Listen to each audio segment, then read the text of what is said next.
ಸೌತೆಕಾಯಿಯು ನಾವು ಪ್ರತಿದಿನ ಅಡುಗೆಯಲ್ಲಿ ಬಳಸುವ ತರಕಾರಿಯಾಗಿದೆ. ಆದರೆ ನಾವು ಅದನ್ನು ಆಹಾರವಾಗಿ ಉಪಯೋಗಿಸುತ್ತೇವೆಯೇ ವಿನಃ ಅದರ ಔಷಧೀಯ ಗುಣಗಳ ಬಗ್ಗೆ ನಮಗೆ ತಿಳಿದಿಲ್ಲ. ಸೌತೆಕಾಯಿಯು ಒಂದು ಬಳ್ಳಿಯ ಗಿಡವಾಗಿದೆ. ಇದು ನೆಲದಲ್ಲಿ ಬೇರು ಬಿಟ್ಟು ಬಳ್ಳಿಯು ಹೋದಲೆಲ್ಲ ಹಬ್ಬಿಕೊಳ್ಳುತ್ತಾ ಹೋಗುತ್ತದೆ. ಈ ಸಸ್ಯವು ದೊಡ್ಡ ಎಲೆಗಳನ್ನ ಹೊಂದಿದ್ದು ಎಲೆಗಳು ಮೃದುವಾಗಿದ್ದು ಬಳ್ಳಿಯು ಹೋದಲೆಲ್ಲ ಹಬ್ಬಿಕೊಳ್ಳುತ್ತಾ ಹೋಗುತ್ತದೆ. ಈ ಗಿಡವು ಚಿಕ್ಕ ಚಿಕ್ಕ ಹಳದಿ ಹೂಗಳನ್ನ ಹೊಂದಿರುತ್ತದೆ. ನಂತರ ಕಾಯಿಗಳಂತೂ ಉದ್ದವಾಗಿ ಬೆಳೆಯುತ್ತವೆ. ಕಾಯಿಗಳ ಮೇಲೂ ಸಣ್ಣ ಸಣ್ಣ ಮುಳ್ಳುಗಳು ಇರುತ್ತವೆ. ಸೌತೆಕಾಯಿಯಲ್ಲಿ ನಾನಾ ಬಗೆಗಳಿವೆ. ಅವು ಎರೆ ಸೌತೆ, ನೀರು ಸೌತೆ, ಮುಳ್ಳು ಸೌತೆ, ನಾಲಿಗೆ ಸೌತೆ ಮುಂತಾದವುಗಳು. ಸೌತೆಕಾಯಿಯಲ್ಲಿ 96% ಭಾಗ ನೀರಿರುತ್ತದೆ. ಇನ್ನುಳಿದ 4% ಭಾಗ ಪೋಷಕಾಂಶಗಳು ಇರುತ್ತವೆ. ಸೌತೆಕಾಯಿಯು ಕಡಿಮೆ ಕ್ಯಾಲೋರಿಯನ್ನ ಹೊಂದಿದೆ ಹಾಗೂ ಕಾರ್ಬೋಹೈಡ್ರೇಟ್, ಪ್ರೋಟೀನ್, ನಾರಿನಂಶ, vitamin C, vitamin K, potassium, manganese ಪೋಷಕಾಂಶಗಳನ್ನ ಹೊಂದಿದೆ. ಆರೋಗ್ಯಕ್ಕೆ ಸೌತೆಕಾಯಿಯು ಪರಿಪೂರ್ಣವಾದ ತರಕಾರಿಯಾಗಿದೆ. ಸೌತೆಕಾಯಿಗಳು ಈಗ ಮಾರುಕಟ್ಟೆಗಳಲ್ಲಿ ಲಭ್ಯವಿರುತ್ತವೆ. ಆದರೆ ಮಾರುಕಟ್ಟೆಗಳಲ್ಲಿ ಹೈಬ್ರಿಡ್ ತಳಿಗಳೇ ಜಾಸ್ತಿ. ಅದರ ಬದಲು ಹಳ್ಳಿಗರು ತಮ್ಮ ಮನೆಯ ಹಿತ್ತಲಲ್ಲಿ ಮನೆಯಲ್ಲಿನ ಸಾವಯವ ಗೊಬ್ಬರ ಬಳಸಿ ಸೌತೆಕಾಯಿ ಗಿಡವನ್ನ ಬೆಳೆಸುವುದರಿಂದ ಸೌತೆಕಾಯಿ ಅಧಿಕ ಪೋಷಕಾಂಶಗಳನ್ನು ಹೊಂದಿಕೊಂಡು ಬೆಳೆಯುತ್ತದೆ. ನಮ್ಮ ಆರೋಗ್ಯಕ್ಕೂ ತುಂಬಾ ಒಳ್ಳೆಯದು. ಸೌತೆಕಾಯಿ ವಿಶಿಷ್ಟವೇ ದೇಹವನ್ನ ತಂಪುಗೊಳಿಸುವುದು. ಆದ್ದರಿಂದ ಹಸಿ ಸೌತೆಕಾಯಿಯನ್ನ ತಿನ್ನುವುದರಿಂದ ದೇಹವು ತಂಪಾಗಿರುತ್ತದೆ.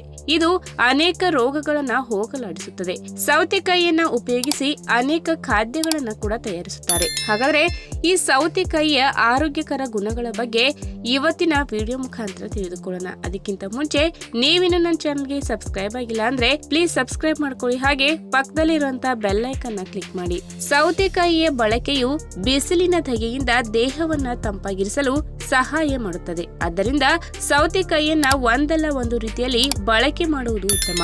ಜ್ಯೂಸ್, ಸಲಾಡ್, ಇನ್ಯಾವುದೇ ರೀತಿಯಲ್ಲಿ ಖಾದ್ಯವನ್ನ ತಯಾರಿಸಿಕೊಂಡು ತಿನ್ನಬಹುದು. ಆದರೆ ಇದರ ಅತಿಯಾದ ಸೇವನೆಯಿಂದ ದೇಹವು ಅತಿ ತಂಪಾಗಿ ಶೀತವಾಗುವ ಸಂಭವವಿರುತ್ತದೆ. ಆದ್ದರಿಂದ ದೇಹದ ಉಷ್ಣತೆಗೆ ತಕ್ಕಂತೆ ಬಳಸುವುದು ಉತ್ತಮ. ಇನ್ನು ಅಂಗಾಲಿನಲ್ಲಿ ಉರಿ ಉಂಟಾದಾಗ ಸೌತೆಕಾಯಿಯ ಪೇಸ್ಟ್ ಮಾಡಿಕೊಂಡು ಅಂಗಾಲಿಗೆ ಹಚ್ಚಿಕೊಳ್ಳಬಹುದು. ಅಥವಾ ಸೌತೆಕಾಯಿಯ ತಿರುಳನ್ನ ತೆಗೆದುಕೊಂಡು ಅಂಗಾಲಿಗೆ ನಿಧಾನವಾಗಿ ಸ್ವಲ್ಪ ಹೊತ್ತು ಮಸಾಜ್ ಮಾಡಿಕೊಳ್ಳುವುದರಿಂದ ಅಂಗಾಲಿನ ಉರಿ ಕಡಿಮೆಯಾಗುತ್ತದೆ ಹಾಗೂ ಅಂಗಾಲು ತಂಪಾಗುತ್ತದೆ. ಇನ್ನು ಸೌತೆಕಾಯಿಯಲ್ಲಿ ವಿಟಮಿನ್ ಕೆ ಇರುವುದರಿಂದ ದೇಹದಲ್ಲಿ ಎಲ್ಲೇ ಗಾಯವಾದರೂ ರಕ್ತ ಸೋರುವಿಕೆಯನ್ನ ತಡೆದು ರಕ್ತ ಹೆಪ್ಪುಗಟ್ಟಲು ಸಹಕಾರಿಯಾಗಿದೆ. ಆದ್ದರಿಂದ ಸೌತೆಕಾಯಿಯ ಬಳಕೆ ಆರೋಗ್ಯಕ್ಕೆ ಉತ್ತಮ. ಇನ್ನು ಅಜೀರ್ಣದ ಸಮಸ್ಯೆ ಇದ್ದವರು ಸೌತೆಕಾಯಿಯ ಸಿಪ್ಪೆಯನ್ನ ತೆಗೆದು ಅದರ ತಿರುಳನ್ನ ಪೇಸ್ಟ್ ಮಾಡಿಕೊಂಡು 2 ಚಮಚ ಸೌತೆಕಾಯಿ ತಿರುಳಿನ ಪೇಸ್ಟ್ಗೆ 1 ಚಿಟಿಕೆ ಕಾಳು ಮೆಣಸಿನ ಪುಡಿ, ಸ್ವಲ್ಪ ಕಲ್ಲುಪ್ಪನ್ನ ಹಾಕಿ ಚೆನ್ನಾಗಿ ಮಿಕ್ಸ್ ಮಾಡಬೇಕು. ಇದನ್ನು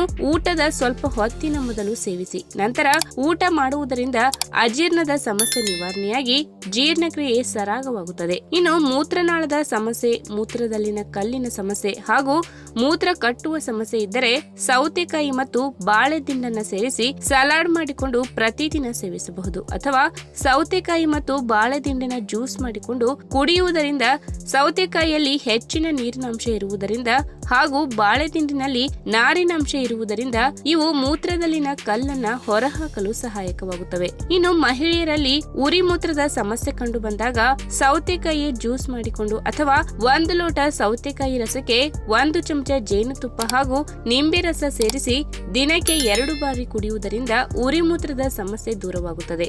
ಅಷ್ಟೇ ಅಲ್ಲದೆ ತಾಜಾ ಸೌತೆಕಾಯಿಯನ್ನ ನಾವು ಸಿಪ್ಪೆ ಸಮೇತವಾಗಿ ಬಳಸುವುದರಿಂದ ಸಿಪ್ಪೆಯಲ್ಲಿರುವ ಪೊಟ್ಯಾಷಿಯಂ ಅಧಿಕ ರಕ್ತದೊತ್ತಡವನ್ನ ನಿಯಂತ್ರಿಸಲು ಸಹಕಾರಿಯಾಗಿದೆ. ಇನ್ನು ಸೌತೆಕಾಯಿಯಲ್ಲಿ ಹೆಚ್ಚಿನ ನೀರಿನಾಂಶವಿದ್ದು ಇದು ಕಡಿಮೆ ಕ್ಯಾಲೋರಿಗಳನ್ನ ಹೊಂದಿರುವ ತರಕಾರಿಯಾಗಿದೆ. ಆದ್ದರಿಂದ ಸೌತೆಕಾಯಿಯ ಬಳಕೆ ಹೆಚ್ಚಿಸುವುದರಿಂದ ದೇಹದಲ್ಲಿನ ಕೊಲೆಸ್ಟ್ರಾಲ್ ಪ್ರಮಾಣವನ್ನ ಕಡಿಮೆ ಮಾಡುತ್ತದೆ. ಇದರಿಂದ ದೇಹದ ತೂಕ ಕಡಿಮೆ ಮಾಡಿಕೊಳ್ಳಬಹುದು. ಅಷ್ಟೇ ಅಲ್ಲದೆ ಮಧುಮೇಹ ರೋಗಿಗಳಿಗೆ ಸೌತೆಕಾಯಿಯು ಉತ್ತಮವಾದ ತರಕಾರಿಯಾಗಿದೆ. ಏಕೆಂದರೆ ಸೌತೆಕಾಯಿಯು ದೇಹದಲ್ಲಿ ಇನ್ಸುಲಿನ್ ಉತ್ಪಾದಿಸಲು ಮೆದೋಜೀರಕ ಗ್ರಂಥಿಗಳಿಗೆ ಸಹಾಯ ಮಾಡುತ್ತದೆ. ಇದರಿಂದ ಮಧುಮೇಹ ನಿಯಂತ್ರಣದಲ್ಲಿ ಇರುತ್ತದೆ. ಅಷ್ಟೇ ಅಲ್ಲದೆ ಚಳಿಗಾಲದಲ್ಲಿ ವಿಪರೀತವಾದ ಚಳಿಗೆ ಮೈಕೈ ಒಡೆಯುತ್ತದೆ ಮತ್ತು ಮುಖದ ಚರ್ಮವು ಒಣಗಿದಂತಾಗುತ್ತದೆ. ಇದನ್ನ ಹೋಗಲಾಡಿಸಲು ಸೌತೆಕಾಯಿಯ ರಸವನ್ನ ಒಣಗಿದ ಚರ್ಮದ ಭಾಗಕ್ಕೆ ಲೇಪಿಸುವುದರಿಂದ ಚರ್ಮವು ತಂಪಾಗಿ ಒಣಗುವುದು ಕಡಿಮೆಯಾಗುತ್ತದೆ. ಈ ವಿಡಿಯೋ ನಿಮಗೆ ಇಷ್ಟವಾದಲ್ಲಿ ತಪ್ಪದೆ ಲೈಕ್ ಮಾಡಿ, ಶೇರ್ ಮಾಡಿ, ಹಾಗೆ ನಿಮ್ಮ ಅನಿಸಿಕೆನ ಕಮೆಂಟ್ ಮೂಲಕ ತಿಳಿಸಿ.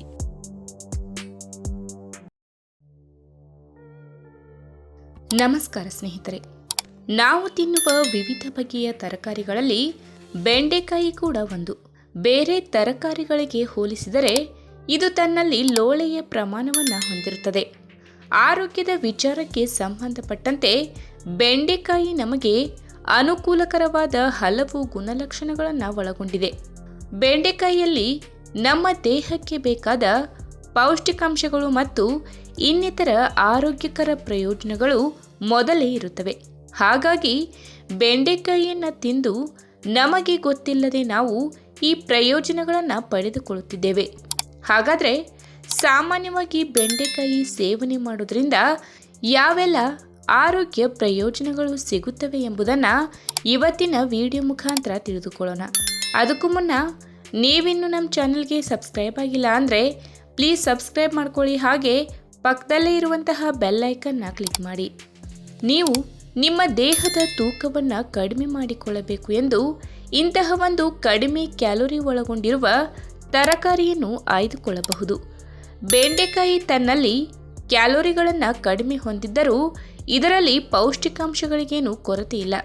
ಎಲ್ಲವೂ ನಮ್ಮ ದೇಹಕ್ಕೆ ಅಗತ್ಯವಾಗಿ ಬೇಕಾದ ಪೌಷ್ಟಿಕಾಂಶಗಳೇ ಆಗಿರುತ್ತವೆ. ಮುಖ್ಯವಾಗಿ ಇದರಲ್ಲಿ ವಿಟಮಿನ್ ಅಂಶಗಳು ಮತ್ತು ಖನಿಜಾಂಶಗಳು ಹೇರಳವಾಗಿ ಕಂಡುಬರುತ್ತವೆ. ಇನ್ನು ನೀವು ಸೇವಿಸಿದ ಆಹಾರ ಚೆನ್ನಾಗಿ ಜೀರ್ಣವಾಗಲು ಅನುಕೂಲಕರವಾಗಿ ಮತ್ತು ಅಗತ್ಯವಾಗಿ ಬೇಕಾದ ನಾರಿನ ಅಂಶ ಬೆಂಡೆಕಾಯಿಯಲ್ಲಿ ಅಪಾರವಾಗಿ ಕಂಡುಬರುತ್ತದೆ. ನಾರಿನ ಅಂಶ ಪ್ರಮುಖವಾಗಿ ನಿಮ್ಮ ಕರುಳಿನ ಚಲನೆಯಲ್ಲಿ, ಮಲಬದ್ಧತೆ ಸಮಸ್ಯೆ ನಿವಾರಣೆಯಲ್ಲಿ ನೆರವಾಗುವುದು ಮಾತ್ರವಲ್ಲದೆ ಆರೋಗ್ಯಕರವಾದ ಜೀರ್ಣಾಂಗ ವ್ಯವಸ್ಥೆ ನಿಮ್ಮದಾಗುವ ಹಾಗೆ ಮಾಡುತ್ತದೆ. ಇನ್ನು ಬೆಂಡೆಕಾಯಿಯಲ್ಲಿ ಕಂಡುಬರುವ ನಾರಿನ ಅಂಶ ಮತ್ತು ಆಂಟಿಆಕ್ಸಿಡೆಂಟ್ ಪ್ರಮಾಣ ನಿಮ್ಮ ಹೃದಯದ ಆರೋಗ್ಯಕ್ಕೆ ಅದ್ಭುತ ಪ್ರಯೋಜನಗಳನ್ನು ಕೊಡುತ್ತದೆ. ಇದರಲ್ಲಿರುವ ನಾರಿನ ಅಂಶ ಕೊಲೆಸ್ಟ್ರಾಲ್ ಕಡಿಮೆ ಮಾಡಲು ಸಹಾಯವಾಗುತ್ತದೆ ಮತ್ತು ದೇಹದ ತ್ಯಾಜ್ಯವನ್ನು ಹೊರಹಾಕುವ ಸಂದರ್ಭದಲ್ಲಿ ಇದನ್ನು ಸಹ ಹೊರಗೆ ಹಾಕುತ್ತದೆ. ಇದರಿಂದ ಹೃದಯ ಬಡಿತ ಯಾವಾಗಲೂ ಚೆನ್ನಾಗಿರುತ್ತದೆ. ಇನ್ನು ಬೆಂಡೆಕಾಯಿ ನಿಮ್ಮ ರಕ್ತದಲ್ಲಿನ ಸಕ್ಕರೆ ಪ್ರಮಾಣದ ಮೇಲೆ ಸಕಾರಾತ್ಮಕ ಪ್ರಭಾವ ಬೀರುತ್ತದೆ. ಬೆಂಡೆಕಾಯಿಯಲ್ಲಿ ಕಂಡುಬರುವ ನಾರಿನ ಅಂಶ ಜೀರ್ಣಾಂಗ ವ್ಯವಸ್ಥೆಯನ್ನು ನಿಧಾನ ಮಾಡುತ್ತದೆ ಮತ್ತು ನಿಮ್ಮ ದೇಹದಲ್ಲಿ ಕಾರ್ಬೋಹೈಡ್ರೇಟ್ ಚೆನ್ನಾಗಿ ಹೀರಿಕೊಳ್ಳುವಂತೆ ಮಾಡುತ್ತದೆ. ಇದು ಬ್ಲಡ್ ಶುಗರ್ ಲೆವೆಲ್ ಸಮತೋಲನದಲ್ಲಿ ಇರುವಂತೆ ಸಹಾಯ ಮಾಡುತ್ತದೆ ಮತ್ತು ಊಟ ಆದ ತಕ್ಷಣದಲ್ಲಿ ಬ್ಲಡ್ ಶುಗರ್ ಲೆವೆಲ್ ಏರಿಕೆಯಾಗದಂತೆ ತಡೆಯುತ್ತದೆ. ಇನ್ನು ಮನುಷ್ಯನ ದೇಹದಲ್ಲಿ ಉರಿಯೂತ ಉಂಟಾದರೆ ಅದು ಬೇರೆ ಬೇರೆ ಕಾಯಿಲೆಗಳಿಗೆ ತಿರುಗಿಕೊಳ್ಳುತ್ತದೆ. ಉದಾಹರಣೆಗೆ ಮೂಳೆಗಳಿಗೆ ಸಂಬಂಧಪಟ್ಟ ಸಮಸ್ಯೆ, ಹೃದಯಕ್ಕೆ ಸಂಬಂಧಪಟ್ಟ ಸಮಸ್ಯೆ, ಹೀಗೆ ಹಲವಾರು ಕಾಯಿಲೆಗಳು ಕಾಣಿಸಿಕೊಳ್ಳುತ್ತವೆ. ಆದರೆ ಬೆಂಡೆಕಾಯಿ ತನ್ನಲ್ಲಿ ಆಂಟಿ ಇನ್ಫ್ಲಾಮೇಟರಿ ಲಕ್ಷಣಗಳನ್ನು ಒಳಗೊಂಡಿರುವುದರಿಂದ ಇಂತಹ ಸಮಸ್ಯೆಗಳು ಕಂಡುಬರದಂತೆ ನೋಡಿಕೊಳ್ಳುತ್ತದೆ. ಹಾಗಾಗಿ ನೀವು ಸಹ ಬೆಂಡೆಕಾಯಿಯನ್ನು ಆಗಾಗ ಸೇವನೆ ಮಾಡುವ ಅಭ್ಯಾಸ ಇಟ್ಟುಕೊಂಡರೆ ಬಹಳ ಒಳ್ಳೆಯದು. ಈ ವಿಡಿಯೋ ನಿಮಗೆ ಇಷ್ಟವಾದಲ್ಲಿ ತಪ್ಪದೇ ಲೈಕ್ ಮಾಡಿ, ಶೇರ್ ಮಾಡಿ, ಹಾಗೆ ನಿಮ್ಮ ಅನಿಸಿಕೆನ ಕಮೆಂಟ್ ಮೂಲಕ ತಿಳಿಸಿ.